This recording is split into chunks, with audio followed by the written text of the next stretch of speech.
ಈಗಂತೂ ಬೆಂಗಳೂರಲ್ಲಿ ದಿನ ಮಳೆ ಇಟ್ಕೊಂಡಿದೆ. ಈ ರೀತಿ ಮಳೆ ಬರಬೇಕಾದ್ರೆ ಸಂಜೆ ಟೈಮಲ್ಲಿ ಏನಾದ್ರು ಸ್ನ್ಯಾಕ್ಸ್ ಥರ ಮಾಡ್ಕೊಂಡು ತಿನ್ನೋಣ ಅನ್ನಿಸ್ತಾ ಇರುತ್ತಲ್ವಾ. ಬನ್ನಿ ಸಿಂಪಲ್ಲಾಗಿ ಮಾಡೋ ಆಲೂಗಡ್ಡೆ ಕಬಾಬ್ನ ಯಾವ ರೀತಿ ಮಾಡೋದು ಅಂತ ನೋಡ್ಕೊಂಡು ಬರೋಣ. ಎಲ್ಲರಿಗೂ ನಮಸ್ಕಾರ. ಅನನ್ಯ ಲೋಕ ಚಾನಲ್ಗೆ ಸ್ವಾಗತ ಸುಸ್ವಾಗತ. ನಾನಿಲ್ಲಿ ಮೊದಲನೇದಾಗಿ 1.5 kg ಆಲೂಗಡ್ಡೆಯನ್ನು ಸಿಪ್ಪೆ ತೆಗೆದು ಇಟ್ಕೊಂಡಿದ್ದೀನಿ. ಇದನ್ನು ಸಣ್ಣ ಸಣ್ಣ ಪೀಸ್ಗಳಾಗಿ ಕಟ್ ಮಾಡಿ ಇಟ್ಕೊಳ್ಳೋಣ. ನಂತರ ಒಂದು ಪಾತ್ರೆಗೆ ನೀರನ್ನ ನಾನಿಲ್ಲಿ ಬಿಸಿಯಾಗಿ ಇಟ್ಕೊಂಡಿದ್ದೀನಿ. ಈ ಸಣ್ಣ ಸಣ್ಣ ಪೀಸ್ ಮಾಡ್ಕೊಂಡಿರೋ ಆಲೂಗಡ್ಡೆನ ಈ ಬಿಸಿನೀರಿಗೆ ಹಾಕ್ಕೊಳ್ಳೋಣ. ಈ ಬಿಸಿನೀರಿನಲ್ಲಿ ಆಲೂಗಡ್ಡೆ ಒಂದು 30% ಅಷ್ಟು ಬೇಯಬೇಕಾಗುತ್ತೆ. ಯಾಕಂದರೆ ಇದು ಒಳಗಡೆ ಸ್ವಲ್ಪ ಮೆತ್ತಗಿದ್ರೆ ತಿನ್ನೋದಕ್ಕೆ ಚೆನ್ನಾಗಿರುತ್ತೆ. ಅದಕ್ಕೋಸ್ಕರ ನಾನಿಲ್ಲಿ ಆಲೂಗಡ್ಡೆನೆಲ್ಲ ಹಾಕ್ಕೊಂಡಾದ ನಂತರ ಸ್ವಲ್ಪ ರುಚಿಗೆ ಉಪ್ಪನ್ನು ಹಾಕ್ಕೊತಾ ಇದ್ದೀನಿ. ಆಲೂಗಡ್ಡೆ ಇದು ಸ್ವಲ್ಪ ಕುದಿ ಬರಲಿ. ಇದೊಂದು 3 ರಿಂದ 4 ನಿಮಿಷದವರೆಗೂ ಬೇಯಿಸ್ಕೊಳ್ಳೋಣ. ಬೇಯಿಸ್ಕೊಂಡಾದ ನಂತರ ನಾನಿಲ್ಲಿ ಮಸಾಲೆಗೆ ರೆಡಿ ಮಾಡ್ಕೊತಾ ಇದ್ದೀನಿ. ಒಂದು ಬೌಲ್ ತೊಗೊಂಡು ಬೌಲ್ಗೆ ಮೇಲ್ಗಡೆ ಆಲೂಗಡ್ಡೆ ಕಬಾಬ್ ಕ್ರಿಸ್ಪಿಯಾಗಿ ಬರಲಿ ಅನ್ನೋದಕ್ಕೋಸ್ಕರ ನಾನಿಲ್ಲಿ ಅಕ್ಕಿ ಹಿಟ್ಟನ್ನು ಒಂದು 2 ರಿಂದ 3 ಸ್ಪೂನಷ್ಟು ಹಾಕ್ಕೊತಾ ಇದ್ದೀನಿ. ಅಕ್ಕಿ ಹಿಟ್ಟು ಹಾಕೊಳ್ಳೋದ್ರಿಂದ ಅದು ಸ್ವಲ್ಪ ಹೊತ್ತು ಇಟ್ಟರೂ ಕೂಡ ಕ್ರಿಸ್ಪಿಯಾಗಿರುತ್ತೆ. ಅದಕ್ಕೋಸ್ಕರ ನಂತರ ಮೈದಾ ಹಿಟ್ಟನ್ನು ಹಾಕ್ಕೊತಾ ಇದ್ದೀನಿ. ಅದು ಮಸಾಲೆ ಎಲ್ಲ ಚೆನ್ನಾಗಿ ಅದಕ್ಕೆ ಕವರ್ ಆಗಬೇಕು ಅನ್ನೋದಕ್ಕೋಸ್ಕರ ನಾನಿಲ್ಲಿ ಮೈದಾ ಹಿಟ್ಟನ್ನು 2 ಸ್ಪೂನಷ್ಟು ಹಾಕ್ಕೊತಾ ಇದ್ದೀನಿ. ನಂತರ ಕಾರ್ನ್ಫ್ಲೋರ್, ನಿಮಗೆ ಮೈದಾ ಬೇಡ ಅಂದರೆ ಕಾರ್ನ್ಫ್ಲೋರನ್ನೇ ಸ್ವಲ್ಪ 3 ರಿಂದ 4 ಸ್ಪೂನ್ ಹಾಕ್ಕೊಂಡ್ರೂ ಕೂಡ ನಡೆಯುತ್ತೆ. ಇಲ್ಲಿ 1.5 ಸ್ಪೂನಷ್ಟು ಕಾರ್ನ್ಫ್ಲೋರನ್ನು ಕೂಡ ಹಾಕ್ಕೊಂಡಿದ್ದೀನಿ ನಾನು. ನಂತರ 1.5 ಸ್ಪೂನಷ್ಟು ಚಿಲ್ಲಿ ಪೌಡರ್, ನಮ್ಮ ಮನೇಲಿ ಸ್ವಲ್ಪ ಖಾರ ಜಾಸ್ತಿ ತಿಂತಾರೆ, ನಿಮ್ಮ ರುಚಿಗೆ ಅನುಗುಣವಾಗಿ 1 ಸ್ಪೂನ್ ಹಾಕ್ಕೊಂಡ್ರೂ ಕೂಡ ಸಾಕು. ನಾನಿಲ್ಲಿ ಒಂದು ಅರ್ಧ ಸ್ಪೂನಷ್ಟು ಚಾಟ್ ಮಸಾಲಾನ ಹಾಕ್ಕೊತಾ ಇದ್ದೀನಿ. ಚಾಟ್ ಮಸಾಲ ಹಾಕ್ಕೊಂಡ್ರೆ ಈ ರೀತಿ ಸ್ನ್ಯಾಕ್ಸ್ಗೆಲ್ಲ ತುಂಬ ಚೆನ್ನಾಗಿ ಟೇಸ್ಟ್ ಕೊಡುತ್ತೆ. ಅದಕ್ಕೋಸ್ಕರ ಒಂದು ಅರ್ಧ ಸ್ಪೂನಷ್ಟು ಧನಿಯಾ ಪೌಡರ್, ನಂತರ ಒಂದು 1/4 ಸ್ಪೂನಷ್ಟು ಗರಂ ಮಸಾಲ ಪೌಡರ್ನ ಹಾಕ್ಕೊತಾ ಇದ್ದೀನಿ. ಎಲ್ಲ ಹಾಕ್ಕೊಂಡಾದ ನಂತರ ನಾನಿಲ್ಲಿ ರುಚಿಗೆ ತಕ್ಕಷ್ಟು ಉಪ್ಪನ್ನು ಕೂಡ ಹಾಕ್ಕೊತಾ ಇದ್ದೀನಿ.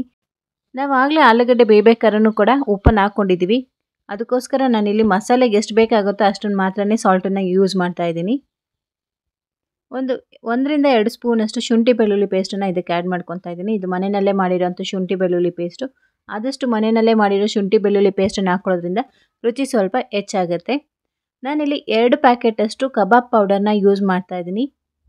ಇದು ಒಳ್ಳೆ ಕಲರ್ ಕೊಡುತ್ತೆ, ಪ್ಲಸ್ ಚೆನ್ನಾಗಿ ಟೇಸ್ಟು ಕೂಡ ಕೊಡುತ್ತೆ. ಅದಕ್ಕೋಸ್ಕರ ಇದೆಲ್ಲ ಹಾಕ್ಕೊಂಡಾದ ನಂತರ ಒಂದು ಸತಿ ಕೈನಲ್ಲಿ ನೀಟಾಗಿ ಮಿಕ್ಸ್ ಮಾಡ್ಕೊಳ್ಳೋಣ.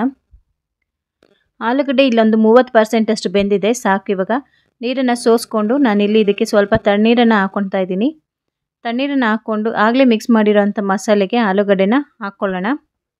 ಇನ್ನೂ ಯಾರೆಲ್ಲ ಈ ವಿಡಿಯೋನ ಸಬ್ಸ್ಕ್ರೈಬ್ ಮಾಡ್ದಲ್ಲ ಹಾಗೆ ನೋಡ್ತಾ ಇದ್ದೀರಾ, ದಯವಿಟ್ಟು ಸಬ್ಸ್ಕ್ರೈಬ್ ಮಾಡ್ಕೊಳ್ಳಿ, ಒಂದು ಲೈಕ್ ಮಾಡಿ, ನಿಮ್ಮ ಫ್ರೆಂಡ್ಸು ಫ್ಯಾಮಿಲಿ ಜೊತೆಗೆ ವಿಡಿಯೋನ ಶೇರ್ ಮಾಡಿ. ನೀವು ಆದಷ್ಟು ಸಬ್ಸ್ಕ್ರೈಬ್ ಮಾಡಿಕೊಂಡ್ರೆ ಇನ್ನೂ ಒಳ್ಳೆ ವಿಡಿಯೋಗಳನ್ನ ಮಾಡೋದಕ್ಕೆ ನಮಗೂ ಕೂಡ ಇನ್ಸ್ಪೈರ್ ಆಗುತ್ತೆ. ದಯವಿಟ್ಟು ಸಬ್ಸ್ಕ್ರೈಬ್ ಮಾಡ್ಕೊಳ್ಳಿ. ಆಲೂಗಡ್ಡೆ ಎಲ್ಲ ಹಾಕ್ಕೊಂಡಾದ ನಂತರ ಮಸಾಲೆ ಜೊತೆಗೆ ಒಂದು ಸತಿ ನೀಟಾಗಿ ಮಿಕ್ಸ್ ಮಾಡ್ಕೊಳ್ಳೋಣ. ನಂತರ ಅದಕ್ಕೆ ಸ್ವಲ್ಪನೇ ನೀರನ್ನು ಹಾಕಿ ಕಲಿಸ್ಕೊಳ್ಳೋಣ.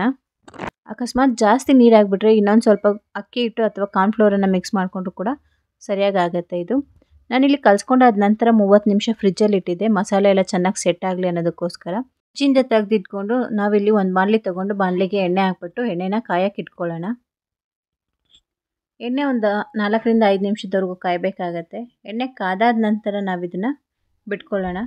ಆದಷ್ಟು ಇದನ್ನು ಮೀಡಿಯಮ್ ಉರಿಯಲ್ಲಿ ಫ್ರೈ ಮಾಡೋದ್ರಿಂದ ಮೇಲ್ಗಡೆ ಕ್ರಿಸ್ಪಿಯಾಗಿ ಬರುತ್ತೆ. ಒಳಗಡೆ ನಾವು ಆಲೂಗಡ್ಡೆನ ಆಗಲೇ ಬೇಯಿಸ್ಕೊಂಡಿರೋದ್ರಿಂದ ಒಳಗಡೆ ಮೆತ್ತಗಿರುತ್ತೆ, ಮೇಲ್ಗಡೆ ಕ್ರಿಸ್ಪಿಯಾಗಿ ಬರುತ್ತೆ. ಆದಷ್ಟು ಮೀಡಿಯಮ್ ಉರಿನಲ್ಲೇ ಫ್ರೈ ಮಾಡಿ.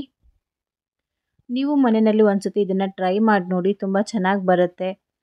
ಫ್ರೆಂಡ್ಸು ಫ್ಯಾಮಿಲಿ ಜೊತೆಗೆ ವಿಡಿಯೋನ ಶೇರ್ ಮಾಡಿ.